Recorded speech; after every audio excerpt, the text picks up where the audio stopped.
A few weeks ago, veteran newsman Brian Williams left his post as anchor of the NBC Nightly News amid a cloud of controversy. He admitted that he had made a mistake in reporting a story about the 2003 U.S. invasion of Iraq. He claimed that the helicopter he was flying in was forced down by a rocket-propelled grenade and that he and others were saved by U.S. Army forces. It was revealed by soldiers who were there at the time, however, that Williams wasn't in that helicopter and that he, in fact, didn't arrive on the scene until later. Williams apologized for the mistake, but was suspended for 6 months by NBC pending a thorough investigation of that event and a few others. Some say it could have been a lapse in memory of an event that occurred a dozen years ago. Others maintain Williams was embellishing his role in the story. We wondered about both of those scenarios. First, the nature of memory, and then why he might embellish an event, and the consequences for Williams and NBC. Dr. Frank Farley is a psychologist, a professor at Temple University in Philadelphia, and a former president of the American Psychological Association. He says that memory is a big part of what makes us, us. Memory is sort of the center of our existence. If we didn't have it, we would have no life, basically. That's why Alzheimer's is such a tragedy, because it's a disorder of memory. Memory gives us meaning. It connects us with our past and our present and with our social sphere. Farley says that memory is a complex process that's made up of a number of components. Research has shown that there are many memory processes that go on, and forgetting, of course, is one. False memory is another. So what people say can be tested against the record. If they say that they remember something, what's the evidence that that's a correct memory? So that can become an issue in some cases. Certainly in eyewitness testimony, in courts of law, memory is a key factor. Williams admits that he got the details of the 2003 event wrong in his reporting. Farley says that one of the enemies of memory is distraction, and that what you're doing and what's going on around you can definitely affect your memory of an event. If it's a situation with a lot of what we would call noise, sort of information noise, there's just so many things going on. To take the case of Brian Williams, perhaps you're in a war zone, and my gosh, there's a lot of things going on and a lot of things you have to pay attention to. You can't be too casual when you're in a war zone. So all of the complexity of information will have an impact on what you remember. Sometimes people can talk themselves into remembering an event in a certain way, even if they are initially fuzzy on the details. We can construct false memories and become very confident in those new memories, that our memory is correct. I know exactly the way it was, but that isn't the way it was. The self-confidence can be amazing in a false memory or an altered memory or a changed memory. And one of the issues is that memory is so changeable. So it's not a totally unalterable truth in our mind. It's been touched up or can be altered over time, and we become quite confident in it. Hillary Clinton is an example of this. During the 2008 presidential primary campaign, a statement she made about flying into Bosnia under sniper fire in 1996 as First Lady was proved false. Clinton acknowledged the error and said that she made a mistake in remembering the incident.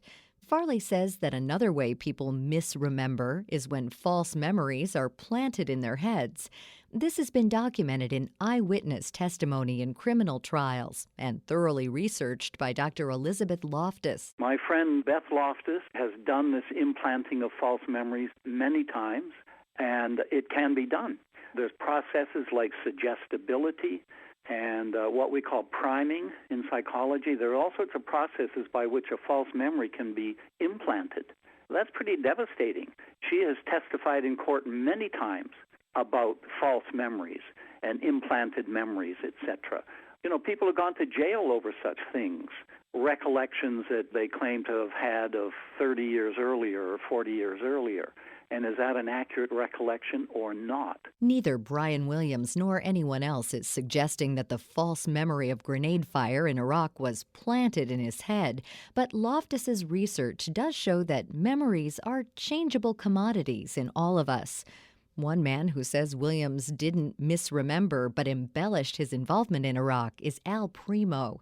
Primo is the creator of the eyewitness news format for television, which is 50 years old this year. He is also the producer of Teen Kids News and is the recipient of an Emmy, a Peabody Award, and an Edward R. Murrow Lifetime Achievement Award, among many others. Primo says that Williams has tarnished his credibility as a journalist, but he's not the only one. The biggest credit that an anchorman has in life is credibility. And when you do something as Brian Williams did on one story we know for sure, and perhaps as many as 2 or 3 or 4 others, is to embellish that story and really lie about it, which I think destroys his credibility forever. There is another case, Dan Rather misrepresented, not necessarily on his own, but trusting his reporting staffs, a few instances where his credibility was basically destroyed. So, no, these are mortal sins, as you might say, in broadcast journalism or journalism of any kind. Primo says that he's convinced that Williams misrepresented the facts in the Iraq event. He says, though, that we probably haven't seen the last of Williams and thinks his talents may lie in other types of television formats. He accurately reported it on some occasions, and then on other occasions, he embellished. He, misrepresented. The problem with Brian Williams is he's such a nice man and such a dedicated and hardworking journalist that it's almost unbelievable that he would allow himself to fall into this situation. But, he is kind of a crossover talent. He not only is the anchor of the nightly news, or was the anchor of the nightly news, but he had a desire to be on late-night television, frequently appearing with David Letterman and Jimmy Fallon. It's said that when Jay Leno was leaving The Tonight Show, that Brian Williams pitched the job to his superiors, that he'd like to take that position. And I think that's probably something that might be in his future because he has very exceptional talents.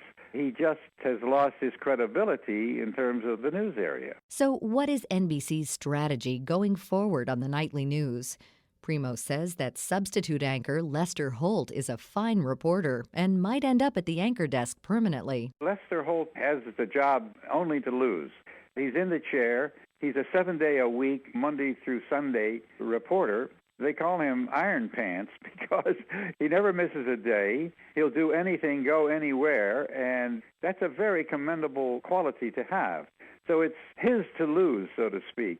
And I don't know how they're going to be able to move him in and out of that chair when they try these other people. But broadcast journalism, network news is a business, and they will be conducting surveys, focus groups on everybody who sits in that chair, and the person that seems to reach a certain level of acceptance with the audience is going to get the job. Primo says that NBC has a lot on the line because of this incident, not only in finding a new anchor that tests well with the audience, but in shoring up its own credibility as a news source. Although some markets in the country are sympathetic to Williams's predicament, many others are decidedly not. I've been doing some of these interviews about Brian Williams, and I am shocked that when I talk to some of these stations, in Iowa and in Tennessee and Kentucky, they are angry. The people who were conducting the interview are reporting that their audience is so down on Brian Williams, like fire him today. We're here in New York, and when you're here in New York and Chicago and Los Angeles, the media centers of the world, there's certain empathy and sympathy that you have for Brian Williams. The guy's worked hard. He's worked to the top of his profession. In one single night, it was all over. It's sad. Even with an internal investigation into the incident by the network, Primo says that the issue of Williams and NBC's credibility will be judged by the American viewing public. Dr. Frank Farley thinks we need to step back for a moment before we start passing judgment on Williams and the network. Let's reserve judgment. Let's not call him guilty until proven innocent. Let NBC do its research. And at another level, let's use this as a sort of national insight into human memory, because memory is so important to every one of us. And we can learn a lot from this as this whole process unfolds. You can read more about Dr. Farley and his work on the Temple University website at temple.edu.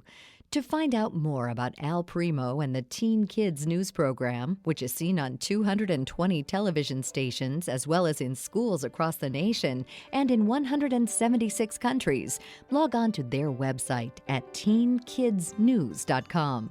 For more information about all of our guests, log on to our site at viewpointsonline.net.